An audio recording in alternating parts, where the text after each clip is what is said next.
மத்தேயு 16 அதிகாரம் 19 பரலோகத்தின் திறவுகோல்களை நான் உனக்கு தருவேன். பூலோகத்தில் நீ கட்டுகிறது எதுவோ அது பரலோகத்திலும் கட்டப்பட்டிருக்கும்.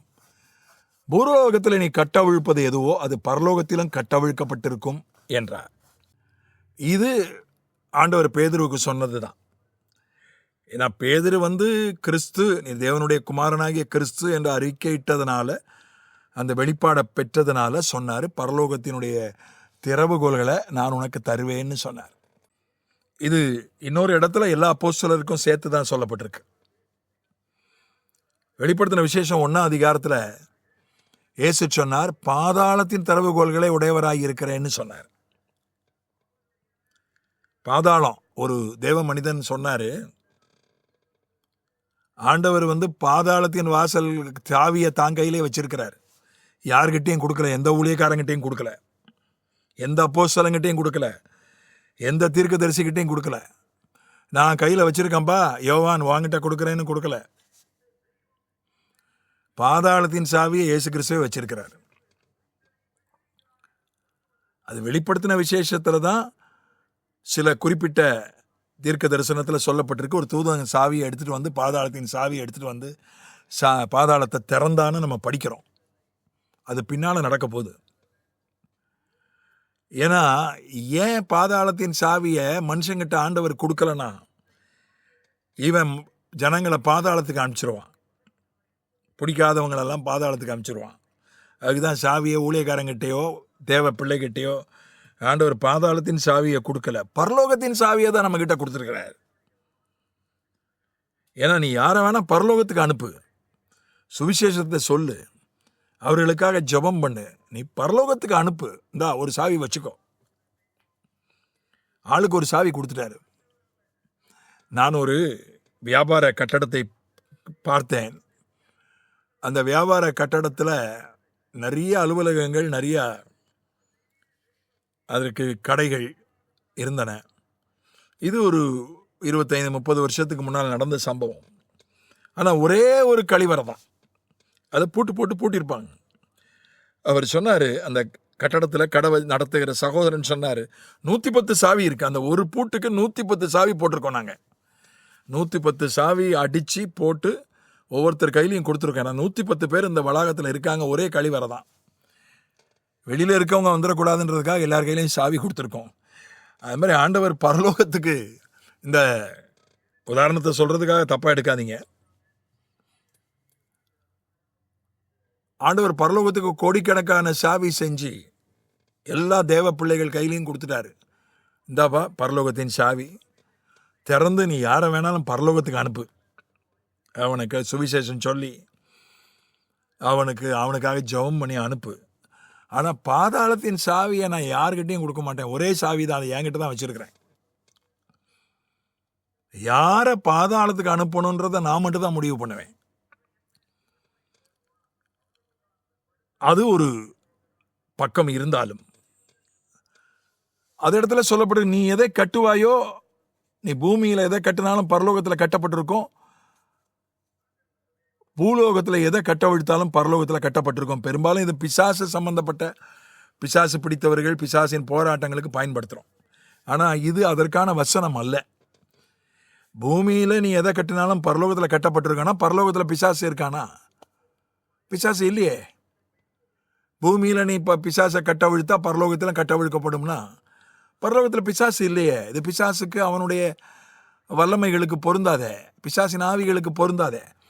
இது மூல பாஷையில் இது மன்னிப்பு சம்பந்தப்பட்ட ஒரு வார்த்தையாக சொல்லப்பட்டிருக்கிறது. இப்போ அதைத்தான் ஆண்டவர் எல்லாருக்கும் சொன்னார்.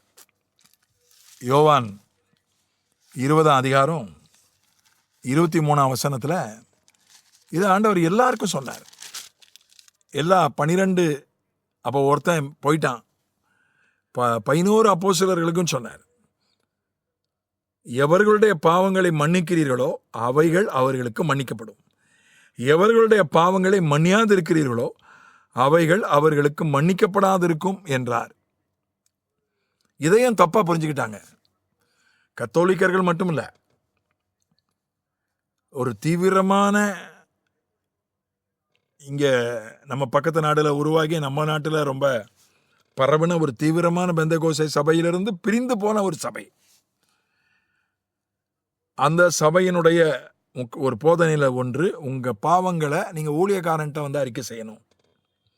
கத்தோலிக்க மார்க்கத்தில் அது இருக்குது. போய் ஃபாதர்கிட்ட போய் பாவத்தை அறிக்கை செஞ்சுறாங்க. அவரை நான் மன்னிக்கிறேன் அப்படின்றாரு. அவங்களுடைய கத்தோலிக்கர்கள் இந்த தீவிர பெந்தகோஸ்தே சபையிலேருந்து பிரிஞ்சு போன அந்த சபை, இவங்கெல்லாம் என்ன சொல்கிறாங்க, ஊழியக்காரனுக்கு பாவங்களை மன்னிக்கிறதுக்கு அதிகாரம் உண்டுன்னு சொல்கிறாங்க. கிடையவே கிடையாது. அப்போஸ்தலர்களுக்கு பாவங்களை மன்னிப்பதற்கு, எந்த பாவங்களை? அவர்களுக்கு விரோதமாய் செய்யப்பட்ட பாவங்கள். ஒரு அப்போஸ்தலனுக்கு விரோதமாக ஒருத்தன் பாவம் பண்ணிட்டான், அதை மன்னிக்கிறதற்கும் மன்னியாமல் இருக்கிறதற்கும் அந்த அப்போஸ்தலனுக்கு அதிகாரம் உண்டு. மற்றவங்க, ஒரு தீர்க்கதரிசியோ, ஒரு பாஸ்டரோ, ஒரு சுவிசேஷகரோ, ஒரு வேத போதகரோ, ஒரு விசுவாசியோ, அவருக்கு விரோதமாக ஒருத்தன் பாவம் பண்ணிட்டான், ஆண்டவர்கிட்ட அவன் மன்னிப்பு கேட்டுட்டான், அந்த விசுவாசிக்கிட்ட அந்த ஊழியக்காரன்ட்ட வந்து மன்னிப்பு கேட்குறான், அவங்க மன்னிக்கலை, ஆனாலும் ஆண்டவர் மன்னிச்சிருவார். மனுஷன் மன்னிக்கலைன்றதுக்காக ஆண்டவர் அதை மன்னிக்காமல் இருக்க மாட்டார், மன்னிச்சிருவார். ஆனால் அப்போஸ்தலனுக்கு மட்டும் அந்த விசேஷ அதிகாரம் உண்டு. அப்போஸ்தலனுக்கு விரோதமாக ஒருத்தன் பாவம் பண்ணிட்டான், நேரடியாக அவனுக்கு விரோதமாக, அவனை மன்னிக்கிறதுக்கும் மன்னியாமல் இருக்கிறதுக்கும் அப்போஸ்தலனுக்கு அதிகாரம் உண்டு. அவன் மன்னிக்கலைனா, அதனால தான் இயேசு சொன்னார், தாங்கள் இவர்களை மன்னியன்னு அவர் ஜெபம் பண்ணார். ஏன்னா இயேசு வந்து அப்போஸ்தலன், நம்முடைய அப்போஸ்தலன்னு எபிரேயரில் வாசிக்கிறோம். அவருக்கு அந்த அப்போஸ்தல அதிகாரம் கொடுக்கப்பட்டிருந்தது. அவர் எல்லாருடைய பாவங்களை மன்னிக்கிறதற்கும் தேவகுமாரனா அவருக்கு அதிகாரம் கொடுக்கப்பட்டிருந்தது. அது ஒரு அதிகாரம். தனக்கு விரோதமாய் பாவம் செய்தவர்களை, மனித வாழ்க்கையில் தனக்கு விரோதமாய் பாவம் செய்கிறவர்களை மன்னிக்கிறதற்கும் அப்போஸ்தலனாக அவர் அதிகாரம் பெற்றிருந்தார். அதனால தான் அறியாமல் செய்தவர்களை, அந்த ரோம போர் செய்வர்களை எல்லாம் மன்னிக்கும்படி அவர் மன்னித்தார். அவர் அதைத்தான் இது குறிக்கிறதே தவிர, ஊழியக்காரனுக்கு விசுவாசிகளுடைய பாவங்களை அறிக்கை மன்னிக்கிறதுக்கு அதிகாரம் உண்டு என்பது வேதத்துக்கு ஒத்த ஒரு உபதேசம் அல்ல, அது அபத்தமான உபதேசம். ஆகையினால அப்போஸ்தலர்கள் அப்படிப்பட்டவர்களை தான் அப்போஸ்தலன் ஆக்குவார். அப்போஸ்தலன்றவன் எவன் மன்னிக்கிறானோ அவன் தான் அப்போஸ்தலன். 2 கொரிந்தியர் 12:12 சொல்லுகிறது, சகலவித கிருபையும் பொறுமையும் உள்ளவன், சகலவித பொறுமையும் உள்ளவன் தான் அப்போஸ்தலன். யாக்கோபு 5 சொல்லுகிறது, நீடிய பொறுமை உள்ளவன் தீர்க்கதரிசி. தீர்க்கதரிசினா அவனுக்கு நீடிய பொறுமை இருக்கணும். நிறைய பாடுகள் வரும், துன்பங்கள் வரும், நீடிய பொறுமையாக இருக்கணும் அந்த துன்பத்தில். அவன் தான் தீர்க்கதரிசி. சும்மா 4 தீர்க்க தரிசனம் 4 வெளிப்பாடு சொல்லிட்டு அவன் தீர்க்கதரிசி கிடையாது. அப்போஸ்தலன் அப்படிதான், சகலவித பொறுமையும் இருக்கணும். நீடிய துன்பத்தில் மட்டும் பொறுமை இல்லை, மன்னிக்கிறதுலேயும் அவனுக்கு பொறுமை இருக்கணும். அப்போஸ்தலன்னா யாரு? வயசான ஊழியக்காரங்கள்லாம் அப்போஸ்தலரா? அனுபவம் உள்ள ஊழியக்காரங்கள்லாம் அப்போஸ்தலரா? இல்லை. நிறைய கிளை சபைகள், கிளை ஊழியர்கள் இருந்தால் அவங்க அப்போஸ்தலரா? இல்லை. பெரிய கூட்டத்தை கூட்டி நிறைய அற்புதங்களை செஞ்சுட்டு அப்போஸ்தலரா? இல்லை. எவன் மன்னிக்கிறதுல அவன் உச்சத்தை தொடுறானா அவன் தான் அவனை தான் ஆண்டவர் அப்போஸ்தலன் ஆக்குவார். அவனுக்கு தான் அதிகாரம் கொடுக்கப்பட்டிருக்கிறது. எவன் பொறுமையில் உச்சத்தை தொடுறானா அவன் தான் அப்போஸ்தலன். அவனுக்கு தான் அந்த அதிகாரம் கொடுக்கப்பட்டிருக்கிறது.